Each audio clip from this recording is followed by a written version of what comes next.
우리 지역의 시사 이슈를 쉽게 풀어 이야기하는 시간 시사토크, 아나운서 김문정입니다. 기후위기와 코로나19 같은 감염병, 패션 산업, 그리고 지나친 육식, 공통점은 무엇일까요?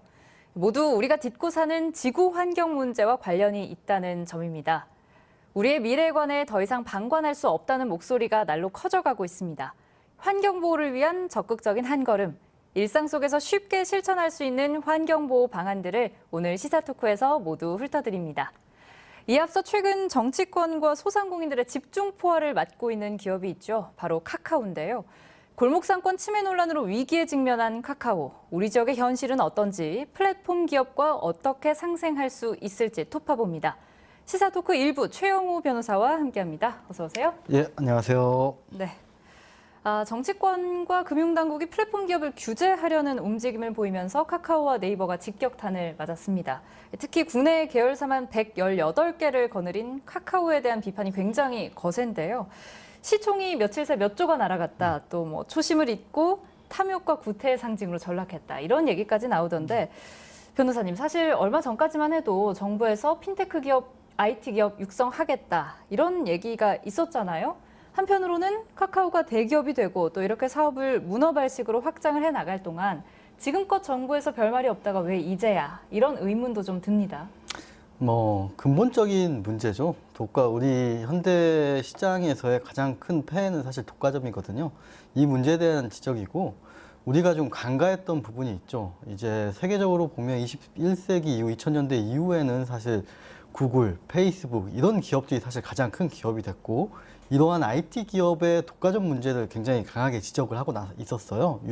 유럽이나 미국에서는요. 근데 우리는 워낙 이제 삼성, 현대, SK, LG 같은 어떠한 재벌 대기업에 대한 잔상이 너무 깊게 남아 있어서 네이버나 카카오는 아직 꼬꼬마 아니냐, 니네들은 IT 혁신이 아니냐, 니네들은 벤처 기업이 아니냐, 이런 생각을 가지고 있었던 거죠. 근데 사실 이 어떠한 기술의 변화, 어떠한 사회의 변화는 생각보다 빨라서 이 기업들이 어느새 대기업이 된 거고, 이 주가가 빠지기 전까지, 카카오의 주가가 빠지기 전까지 우리나라에서 가장 큰 부자는 사실 카카오 회장이 됐었거든요. 삼성 회장이 아니라.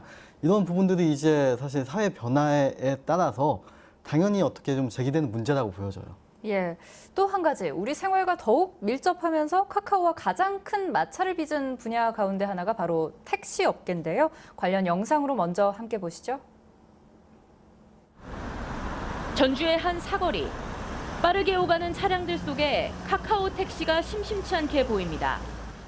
지난 2015년 택시업계에 발을 들인 카카오는 최근 6년 만에 전국 택시 예약 서비스의 80%를 차지할 정도로 급속도로 성장했습니다.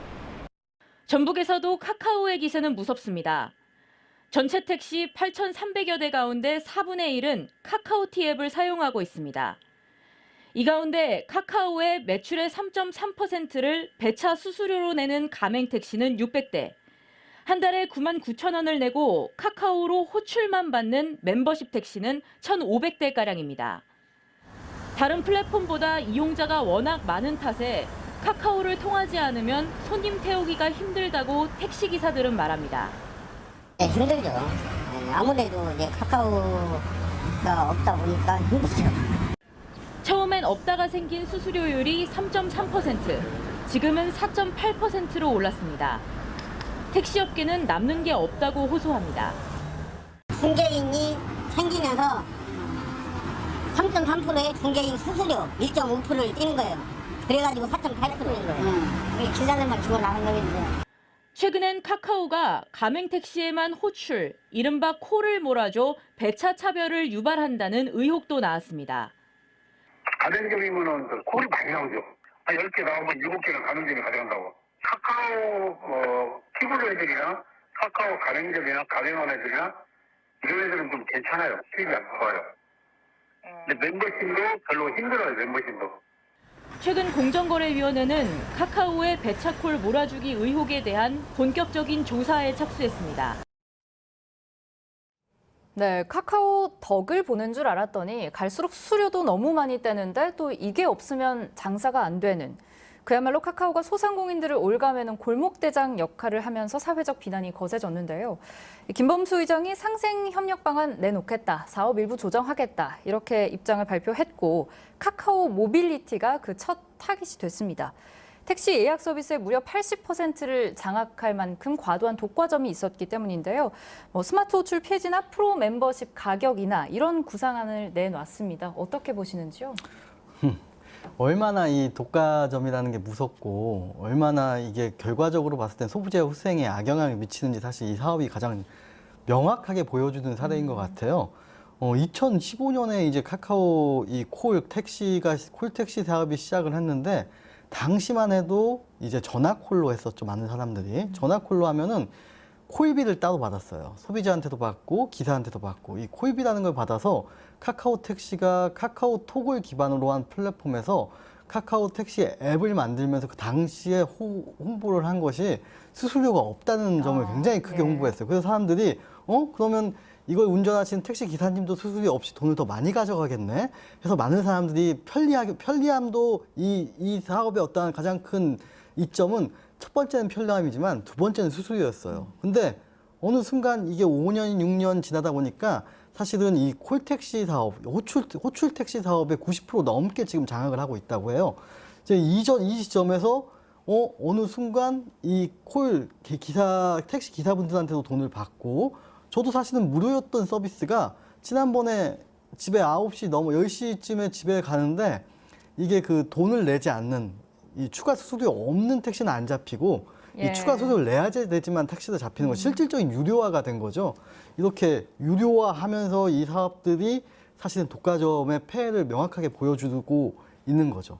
그리고 이러한 SNS 플랫폼을 기반으로 사실 택시뿐만 아니라 여러 방면의 지금 사업들을 하고 있거든요. 특히 그 대표적인 금융이나 이번 미용실이나 이런 데까지 지금 진출해서 사실 기존의 대기업이 문어발이었다고 한다면 사실 카카오는 지네발이다라는 얘기까지 나오고 있죠. 네.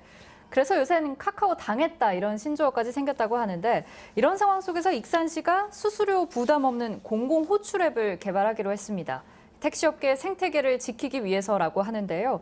지역 자금의 역외 유출을 없애고 또 지역 화폐로 결제할 경우에 일정 금액을 되돌려준다고 하는데 이게 활성화될 수 있을지 또 플랫폼 업체들과 경쟁이 될지 좀 궁금하거든요. 견제 가능할까요? 이제 이런 사업에 있어서 이런 의견을 물어본다고 하면 응원과 지지를 좀 원할 것 같아요. 사실은 이 독과점 어떠한 대기업에 맞서서 이제 지자체에서 이런 사업들 하면 취지가 좋지 않냐 이렇게 얘기할 수 있겠지만 너무 이제 사업을 단순하게 보는 것 같아요. 사실은 여러 지자체에서 콜택시 사업도 했고 플랫폼 사업을 같이 이제 뛰어드는 경우가 많이 있어요. 그런데 우리가 이 IT 시장의 플랫폼 사업이 쉽게 거기에 진입을 하지 못하는 이유가 있어요. 카카오톡만 해도 이 카카오만 해도 어떠한 그 택시 어떤 호출의 업무가 사실은 극히 일부분에 불과하거든요. 이 카카오톡이란 SNS의 플랫폼을 기반으로 해서 여러 서비스가 파생되는 거고 그중에 콜택시 사업은 극히 일부분에 불과한 건데 어떠한 이 편의성 이 부분에 있어서는 사실 앱을 하나 더 깔라고 지자체에서 앱을 하나 더 깔라고 하고 수수료를 세금으로 충당한다고 해서 많은 사람들이 이용하지는 않을 거예요. 여기에 대한 경쟁력이 너무 단순하게 보는 거예요. 앱만 하나 깔고 사람들이 이용만 하고 서버비만 내면 된다라고 지금 생각을 하는데 그런 사업은 아니거든요. 실제로 이 어떠한 서비스의 이점이라는 거는요. 네, 근데 비슷한 예로 이 군산시가 개발한 공공 배달 앱이 있죠. 이게 사실 전국적으로 주목을 받기도 했고 여러 얘기가 있었습니다만 잘 안 될 경우에는 세금 낭비다. 혹은 공공이 나서는 것보다 기업을 적당히 규제하면서 또 풀어줄 건 풀어주고 이렇게 좀 진행을 해나가자 이런 의견도 있는데 이에 대해서는 어떻게 보시는지요? 이제 아마 배달의 명수라고 해서 아마 효과를 톡톡히 봤죠. 홍보 효과를 아마 톡톡히 봤을 거예요. 지금 대선 후보인 경기도지사가 군산에 오셔가지고 같이 이제 우리도 이걸 빌려달라 이렇게 얘기하면서 배달의 명수가 엄청 그 광역 단위까지 퍼지면서 타 지자체가 지금 우후죽순격으로 배달앱을 만들고 있어요.